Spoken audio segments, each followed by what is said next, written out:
Has, have, had, will have. आज के class में हम 1, 2, 3 स्पेशल 3 टॉपिक्स को मैं कवर करने वाला हूं, और अगर आप मुझे 5 मिनट अटेंशन दें, आई विल गारंटी यू आप इसे बेहद इजी तरीके से सीख जाओगे। हाँ, that is called comparative study. Comparative study जो होती है ना, ये कंपैरिजन करके जो स्टडी होता है ना, बड़ी आप बारीकियां को समझते हो और बड़ी आसान भाषा में समझ जाते हो। कंपैरेटिव स्टडी इसलिए ना मॉडर्न समय में इसका प्रयोग ज्यादा हो रहा है। ठीक है, हैज, हैव में क्या होता है स्टूडेंट, यहाँ पर आता है पास है, हाँ, या आता है रखता है, और प्लस अधिकार का बोध होता है। क्या आता है? अधिकार का बोध। जैसे मेरे पास एक लाल कार है, हाँ, आपके माइंड होना चाहिए कि हैज और हैव लगेगा, सिंगुलर के साथ हैज लगेगा और प्लूरल के साथ हैव लगेगा। Means he, she, it. Name के साथ आप हैव लगाओगे, आई, वी, यू। दे के साथ क्या लगाओगे? हैव लगाओगे। ही, सी, इट। नेम के साथ आप क्या लगाओगे? हैव। मतलब एक आदमी के साथ सिंगुलर के साथ हैव, और आई, वी, यू, दे, हाँ, के साथ क्या लगाओगे? हैव। कोई भी अदर सब्जेक्ट होगा, प्लूरल होगा तो क्या लगेगा? हैव लगेगा। यहाँ पर क्या आता है? पास था या रखता था, और इससे भी क्या होता है? अधिकार का बोध होता है। अधिकार को थोड़ा सा मैं समझाता हूं। जैसे यहाँ पर क्या आएगा कि उस बुढ़िया की 2 बेटियां हैं, वो जो बुढ़िया दिख रही है ना, उसकी 2 बेटियां हैं, तो 2 बेटियों का अधिकार किसका है? हाँ, वो उस मोटी लड़की के पास 2 कलमे हैं। कितनी कलमे हैं? 2 कलमे हैं। ठीक है, या उस राजा के पास 1000 घोड़े थे।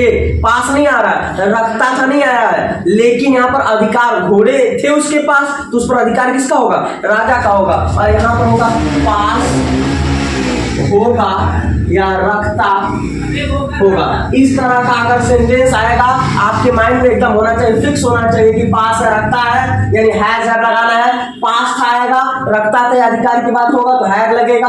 पास होगा, रखता होगा आएगा तो क्या लगाएंगे? विल हैव लगाएंगे। ठीक है, शैल हैव भी होता है पुराने इंग्लिश में, आई और वी के साथ क्या लगाते थे? Shall have. शैल हैव कहाँ लगता है? आई और वी। पुराने वाले ग्रामर में भी होता है, मेंशन होता है। क्या आप लोगों को मैं बता दूं, आपको लिखना है पहले सब्जेक्ट लिखना है, सब्जेक्ट के बाद अगर पास आया है, हाँ, तो जो भी आपका हैव फॉर्म, इसको क्या बोलते हैं? हैव फॉर्म बोलते हैं। हाँ, आपको जो भी इसमें से जरूरत है उस हैव फॉर्म को यहाँ पर क्या करना?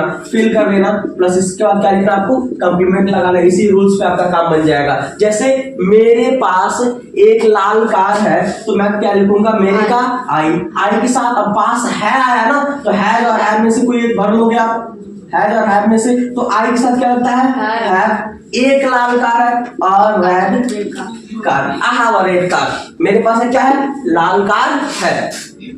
हाँ, उस बुढ़िया के पास एक चांदी का कटोरा है। उस बुढ़िया के पास है क्या है? एक चांदी का कटोरा है। तो उस बुढ़िया, देखो उसका मीनिंग आप सोचोगे तो प्रॉब्लम होगा। आप समझो यहाँ पर दैट लगता है, इशारा क्या है ना उस बुढ़िया को, उस बुढ़िया को संकेत क्या है? तो दैट ओल्ड वुमन।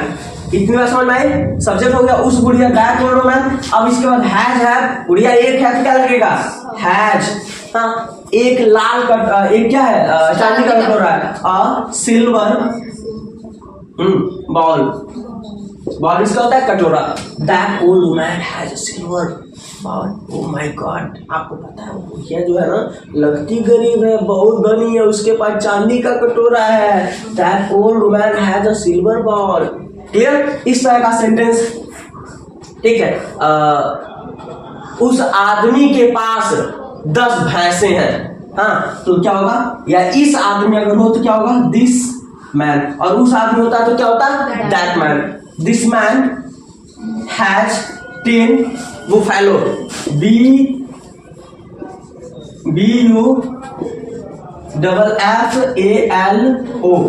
हाँ, इसमें यस लगा दो, बुफेलोज हो जाएगा। Buffaloes. That man has 10 buffaloes. Buffaloes means कोई बात नहीं। अच्छा, okay. This man has 10 buffaloes. Got it? अब आपको थोड़ा सा कॉन्सेप्ट चेंज करना है कि अगर मेरे पास ना एक लाल कार था, क्या करोगे? इस हैव को क्या लगा दोगे? हैड लगा दोगे। हाँ, उस बुढ़िया के पास ना एक चांदी का कटोरा था, हाँ, तो यहाँ पर क्या लगा दोगे आप? हैड लगा दोगे। हाँ, इस आदमी के पास 10 भैंसें होंगी, 1 2 3 4 5 6 7 8 9 10, 10 भैंसें होंगी, तो क्या होगा? विल हैव लगाओगे। क्या लगाओगे? विल हैव लगाओगे। ओके, इस तरह से हमारा क्या बन गया? अफर्मेटिव बन गया। अगर आपको निगेटिव बनाना है, इस हेल्पिंग वर्ब के बाद क्या लगा दोगे आप? नॉट लगा दोगे। यहाँ पर विल और शैल के बाद नॉट लगाते हो, और विल शैल के बाद नॉट लिखते हो, विल या शैल के बाद शैल लिखते हो, उसके बाद लिखते हो नॉट, उसके बाद क्या लिखते हो आप? हैव लिखते हो। समझ में आया? Will shell plus not plus have लगाते हो। इस तरह से क्या बनेगा? निगेटिव। मेरे पास तुम्हारे लिए समय नहीं है, हाँ, मेरे पास तुम्हारे लिए समय नहीं है। I have no time, I have not नहीं लिखोगे, नो लिखोगे, I have no time for you. तुम्हारे पापा के पास ना तुम्हारे लिए पैसा नहीं है, हाँ, तुम्हारे पापा के पास, हाँ, योर फादर, हाँ, के पास तुम्हारे लिए पैसा नहीं है रहेगा, तो हैज लगाओगे। पैसा नहीं था होगा तो क्या होगा? Had no money for you. तुम्हारे पापा के पास तुम्हारे लिए पैसा नहीं था। हाँ, तुम लोगों के पास ना मुझे देने के लिए कुछ नहीं होगा, हाँ, यू विल नॉट हैव। अब होगा रहा है तो मैंने क्या किया? रूल के अकॉर्डिंग मैंने विल लिखा, उसके बाद नॉट लिखा, नॉट बाद क्या लिखा? Have. You will not have anything. कुछ का मैंने यहाँ क्या लगेगा? समथिंग होता है ना, लेकिन जब नॉट लग जाता है तो समथिंग नहीं एनीथिंग लगता है। ठीक है, you will not have anything for me. इस तरह से नेगेटिव बन गया। इंट्रोगेटिव के कॉन्सेप्ट में आप जानते हो, इसी हेल्पिंग वर्ब हम क्या करते हैं? बात करते हैं। क्या मेरे पास तुम्हारे लिए समय है, या इसको ऐसे बदल दे, क्या तुम्हारे पास मेरे लिए समय है? क्या तुम्हारे पास मेरे लिए समय है, तो क्या होगा? ठीक है, क्या तुम्हारे पास मेरे लिए समय है, तो हैव यू टाइम फॉर मी। क्या आपके पास मेरे लिए समय है, या क्या आपके पास मेरे लिए समय था? क्या करोगे? हैव यू टाइम फॉर मी।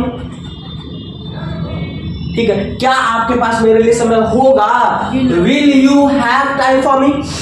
और अगर आप कब क्यों कैसे लगाना चाहते हो तो why had you time for me. तुम्हारे पास मेरे लिए समय क्यों था, हाँ, या कब था? When had you time for me. तुम्हारे पास मेरे लिए समय कब था? When had you time for me. ठीक है, या कहाँ था? Where had you time for me. तुम्हारे लिए मेरे पास समय कहाँ था भाई, हाँ, where had you time for me. समझ में आ रहा है? हाँ, पैसा किसके पास है? Who has money। पैसा किसके पास है? Who has money। हाँ, छोले के पास, हाँ, Who has money। बुद्धि किसके पास है? Who has wisdom। WISDOM ही होता है ना, डम, DOM, आई थिंक डम, हाँ सही है। Who has wisdom। बुद्धिमत्ता किसके पास है? ज्ञान किसके पास था? Who had knowledge। ज्ञान किसके पास था? चालाकी किसके पास होगा? Who will have cleverness। Cleverness में क्या होता है? चालाकी। इस तरह से आप सेंटेंसेस बना सकते हो। इसका प्रयोग हाउ मेनी हाउ मच के भी साथ होता है। किसके साथ? How many how much.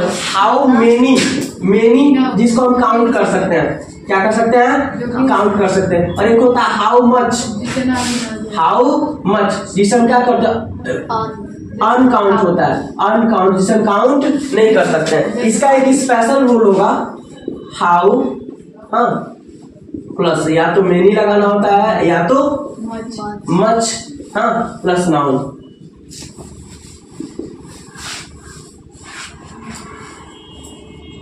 Has या हैव या हैज जो भी होगा प्लस सब्जेक्ट, और कुछ बचेगा तो आगे लिखोगे, क्वेश्चन मार्क लिखोगे, ठीक है। तुम्हारे पास कितनी भैंसे हैं? हाउ, गिन सकते भैंसियों को ना, 1 2 3, तो हाउ मेनी, भैंस आएगा buffalo, how many buffaloes have you. तुम्हारे पास कितनी बकरियां थी? हाँ, तो क्या होगा? How many goats had you, ठीक है, कितनी थी। और तुम्हारे पास कितना पैसा है, तो यहाँ पर लगेगा हाउ मच।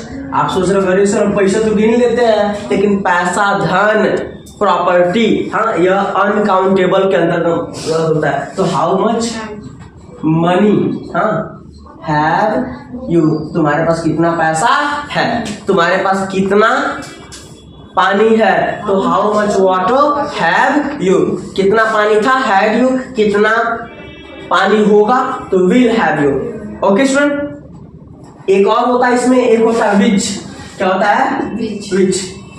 तुम्हारे पास कौन सा कलम है, तो बस हाउ मेनी हाउ मच का स्थान क्या लग गया, बस बदल करके बना दिया गया विच, ठीक है। Which pen have you, which pen have you, तुम्हारे पास कौन सा पेन है, तुम्हारे पास कौन पेन था, तो विच पेन हैड यू। ओके, इस तरह के आप सेंटेंसेस बना सकते हो। आई होप आप लोगों को बेहतरीन समझ में आया होगा, ठीक है। ओके।